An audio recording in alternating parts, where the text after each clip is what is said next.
Good morning. Friday और week का आखिरी दिन। अ, कयामत चल रही है पिछले 4 दिनों से हमारी मार्केट में। लगभग 3.3%, 3.3%, 817 पॉइंट के करीब निफ्टी जा चुका है। और आज आज फिर हालात तो ऐसे ही लग रहे हैं। मुझे लग रहा है कि थोड़ा वॉलेटाइल रहेगा।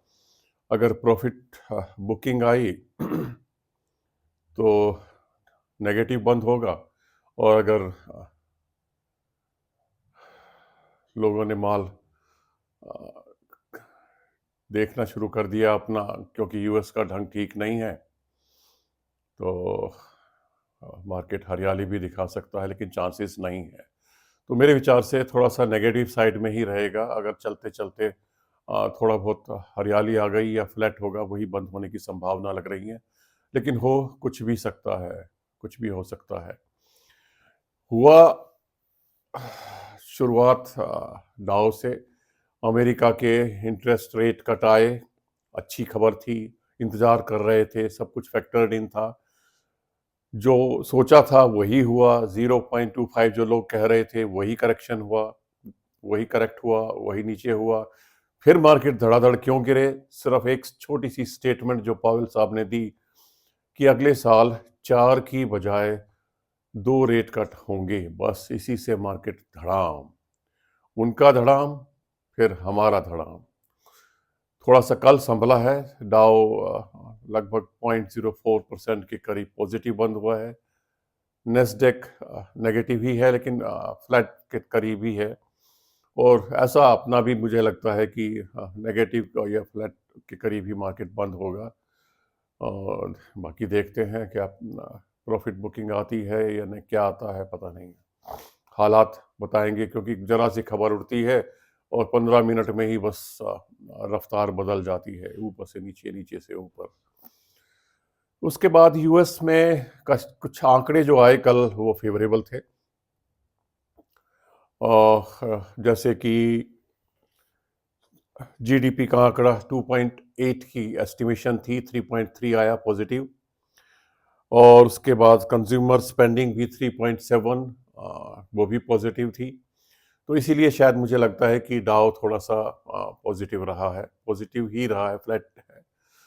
लेकिन हरियाली में बंद हुआ है नाम के लिए।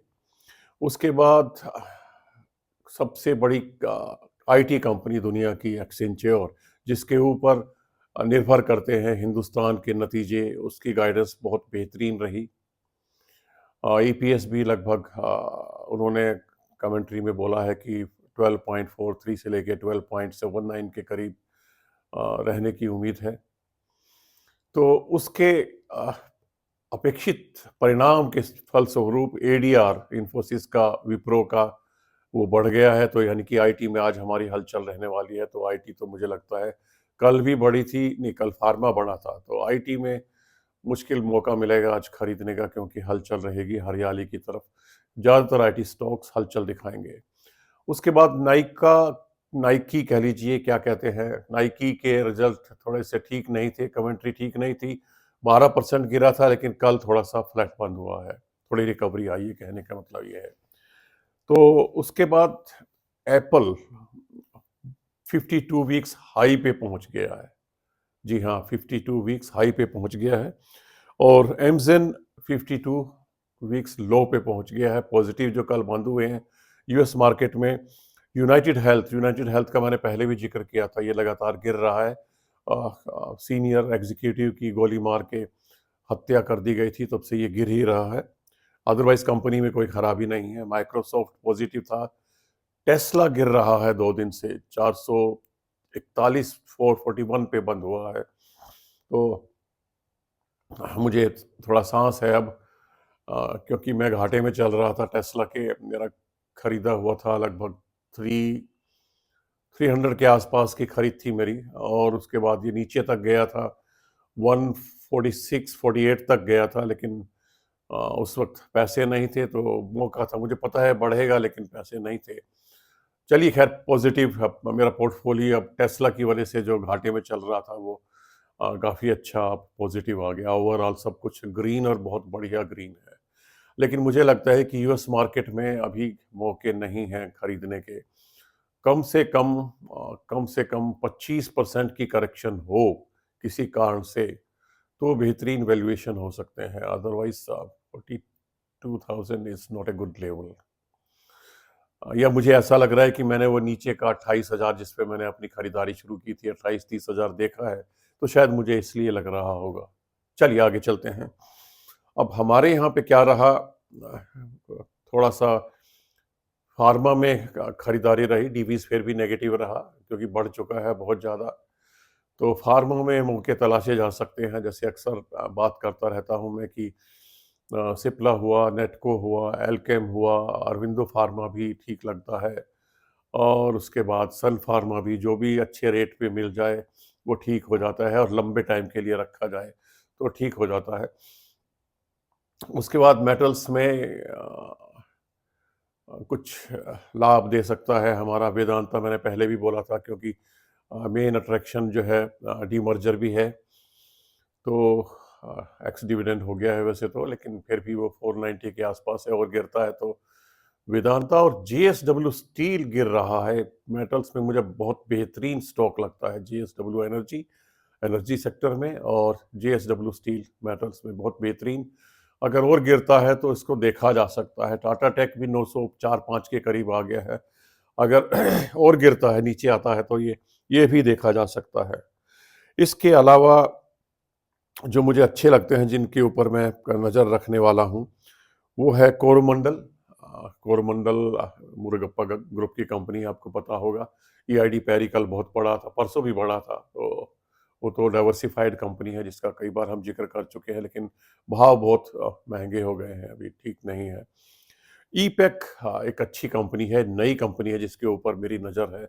ईपैक बहुत बेहतरीन है, अगर हम देखें उसको तो यू कैन स्टडी दैट। इसके अलावा ओरिएंट टेक्नोलॉजी, प्रोटीन मैंने पहले जिक्र भी किया है। ये अच्छे कुछ स्टॉक हो सकते हैं जिन पे नज़र बना के रखी जा सकती है।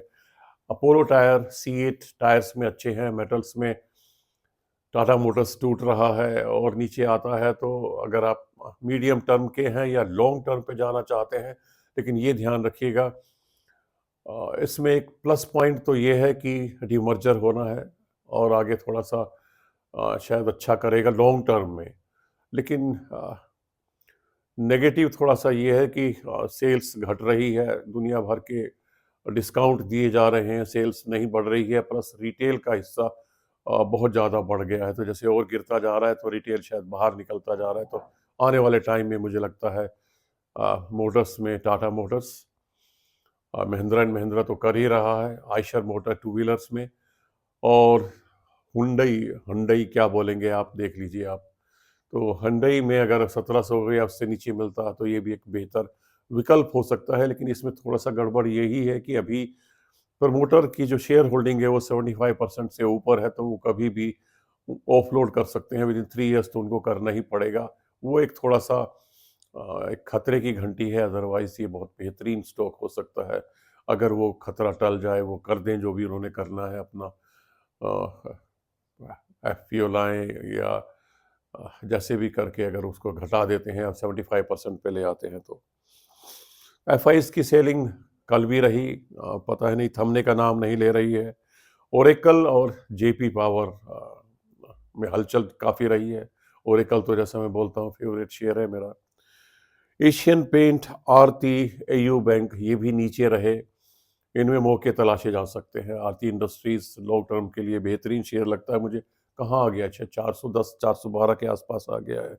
एशियन पेंट गिरता ही जा रहा है, अगर और नीचे गिर जाता है 5-10% तो एक अच्छी बाई हो सकती है। HDFC, रिलायंस, TCS वगैरह कल बढ़े, आज भी बढ़ने की उम्मीद है, क्योंकि TCS तो बढ़ेगा, IT स्टॉक्स में हलचल रहेगी ड्यू टू एक्सेंचर्स रिजल्ट्स। और बाकी तो LTIM, यस LTIM जो बहुत ज़्यादा भागा था, अब थोड़ा सा नीचे को आ रहा है। अगर ये 6000 से नीचे को जाता है तो अगर आपके पास नहीं है तो एक्युमुलेशन के चांसेस बन सकते हैं। क्राफ्टमैन ऑटोमेशन भी एक अच्छा शेयर है, गिर रहा है लगातार, लेकिन अगर ये 4500 से 4800 के बीच में मिलता है तो एक अच्छी बाई हो सकती है। और उसके बाद अर्निंग सीज़न आ रहा है, इसके बाद पता चलेगा कि कौन कंपनी क्या दिखाती है। जनवरी मिड से 10 तारीख के बाद से शुरू हो जाएगा, तो इन्फोसिस का ही शायद सबसे पहले आएगा, तो उसके बाद पता चलेगा। तो ये हलचल ऐसे ही रहेगी। वन साइडेड मार्केट अभी मुझे नहीं लगता आने वाले 1-2 महीने में रहेगी। जैसा कि कल भी मैंने बताया था, एक ट्रंप का गद्दी को संभालना और हमारा बजट अभी 2 मेन हैं। लेकिन अगर आप शौकीन हैं मोमेंटम को या स्विंग ट्रेड करने के, तो अक्सर मैं कहता रहता हूँ, जो मेरी नज़र में शेयर हैं, जो मुझे अच्छे लगते हैं, जिनमें से कुछ में मैं करता रहता हूँ, थोड़ा-सा प्रॉफ़िट बुक किया, बाहर हुआ, फिर नीचे उठा लेते हैं। जैसे आरबीएल बैंक हुआ, एबीएफआरएल हुआ, एबी कैपिटल हुआ, जीएमआर इंफ्रा हुआ, आईआरबी इंफ्रा हुआ, सुजलोन हुआ, वोडाफोन हुआ। इस तरह के शेयर्स पे भी आप नज़र रख सकते हैं, जो टेम्परेरीली होते हैं, हमें नीचे मिल रहे हैं। जैसे ज़्यादातर नीचे मिल रहे हैं, लिया 10-15 दिन में, महीने में जैसे ही 15-20% का प्रॉफिट मिला, बाहर आ गए, फिर नीचे उठा लिया। तो ये छोटे-छोटे तरीके हैं, यानी कि केवल आप ये सोच लें कि मैं लॉन्ग टर्म के लिए एक बार निवेशित करके और बैठा रहूं, उससे पैसा बनेगा। हाँ, बनेगा, लेकिन इसको हम ऐड कर सकते हैं। जैसे इनकम की मैं बात करता रहता हूँ कि इनकम स्ट्रीम्स भी हमें बढ़ानी चाहिए, तो उस तरीके से शेयर मार्केट में भी तरीके बढ़ाने चाहिए, और एक तरीका वो है जिसका मैं ये जिक्र करता हूँ। इन जो जो 8-10 शेयरों का मैंने नाम लिए हैं, इनमें आप डे टू डे की बात नहीं कर रहा, ध्यान रखिएगा। डे टू डे ना मैं करता हूँ, ना मैं उसको सपोर्ट करता हूँ। वैसे तो पहले सेबी 90% कहते थे कि 90% इस एफएनओ में लोग लूज करते हैं। अब सेबी ने भी थोड़ा सा चेंज कर दिया है आंकड़ा, 83 to 90%। इसका मतलब उसमें प्रॉफिट कमाने वाले कुछ बढ़ रहे हैं। इसका मतलब तो ये हुआ कि अब 83 तक आ गया सेबी, तो इसका मतलब डे ट्रेडर्स कुछ कमा रहे हैं, लेकिन वो हमारे बस का खेल नहीं है। तो दूर रहिए, हाथ मत जलाइए। और अगर आप इस मुकाम पे पहुंच जाएं जब आपको लगता है कि आप धुरंधर खिलाड़ी हो गए हैं, तो 5% आप खेल सकते हैं, अगर आप कॉन्फिडेंट हैं। तो मैं तो ना तो फेवर करता हूं और ना मैं करने की हिम्मत रखता हूं। मेरा कोई इरादा नहीं है भविष्य में भी। आप भी दूर रहे तो अच्छा है। वैसे मेरी तरफ से कोई इन्वेस्टमेंट एडवाइस नहीं है, अपने फाइनेंशियल एडवाइजर से सलाह जरूर लेते रहें। मैं तो सिर्फ इंफॉर्मेशन के लिए आपके सामने ला रहा हूँ। कल मैंने 2 आईपीओ डिसाइड की हैं जिनमें मैं पैसा लगाने जा रहा हूँ। एक तो है डैम कैपिटल और एक है मोमेटा मशीनरी। तो इनमें मैं लास्ट डे को पैसे लगाऊंगा, बाकी तो अभी नहीं सोचा है मैंने। इन दो में मैं लगाऊंगा, शायद 2-3 एप्लीकेशन डालूंगा, क्योंकि मुझे लगता है कि लिस्टिंग गेन बढ़िया हो सकता है, और उस वक्त सोचेंगे कि इनको आगे के लिए रखा जा सकता है कि नहीं रखा जा सकता है। तो मुझे लगता है आज के लिए इतना ही। थोड़ा सा संभल के रहिए, खरीदने के मौके तलाशिए, और अगर बेचने के मौके मिलते हैं तो वो भी आप देख सकते हैं। तो मैंने तो 2-3 दिन पहले विप्रो को निकाल दिया, क्योंकि मुझे लगा कि इसका इक्विटी बेस बहुत ज़्यादा हो गया और ये सर्व नहीं कर पाएगा शायद आगे। अपेक्षित रिजल्ट नहीं मिलेगा, इतना रिटर्न नहीं दे पाएगा। तो स्विच करने के लिए मैंने उसको निकाल दिया, और मैं तो थोड़ा सा पैसे पे बैठा हूँ, और अ, कुछ इधर उधर हाथ पैर मार रहा हूँ। जैसे 444 के करीब बंजर पेंट मुझे मिला कल। एशियन पेंट भी मुझे थोड़ा सा लिया मैंने एक्मुलेशन वाले पॉइंट पे, 2-2, 4-4, 5-5 ऐसे ही, ताकि एवरेज भी ठीक रहे। मुझे पता है अभी और भी गिरने के चांसेस हैं, तो मैं वहाँ भी देखूंगा। और पता नहीं 1-2 और छोटे मोटे ऐसे ही मैंने लिए, लेकिन हाँ, कुछ हल्का किया मैंने। दो कल तो नहीं किया, लेकिन उससे पहले उस दिन मुझे पता था कि 312 पे विप्रो बिक रहा है। हालांकि आज बढ़ेगा। लेकिन इन चीज़ों में कभी रिग्रेट करना नहीं चाहिए, क्योंकि अक्सर यही होता है कि जब हम बेच देते हैं तो शेयर बढ़ जाता है, तो लगता है अरे यार क्यों बेच दिया। जब खरीद लेते हैं तो गिर जाता है, अरे यार थोड़ा 2 दिन बाद खरीद लेता तो अच्छा रहता। Part of life, part of share market. चलिए, बने रहिए, चलते रहिए, फिर मिलेंगे। आ, निवेशित रहिए, पैनिक बिल्कुल ना कीजिए। पैसा जोड़ते रहिए, बनाते रहिए, और घर लाते रहिए। घर लाना बहुत ज़रूरी है। वैसे भी आपके यहाँ सर्दी होगी, तो अ, अदरक की और तुलसी की चाय पीने का मौका तलाशिए। अभी तो नहीं है, आज तो नहीं है, मुझे लगता है मिल जाए तो आपकी किस्मत है, लेकिन हो सकता है कि अगले हफ्ते मिलना चाहिए। जब भी मिले, अगले हफ्ते मिले, 2 हफ्ते बाद मिले, ज़रूर याद रखिए, थोड़ी सी अदरक तेज कर दीजिए, तुलसी बढ़ा दीजिए, सर्दी से आराम मिलेगा आपको।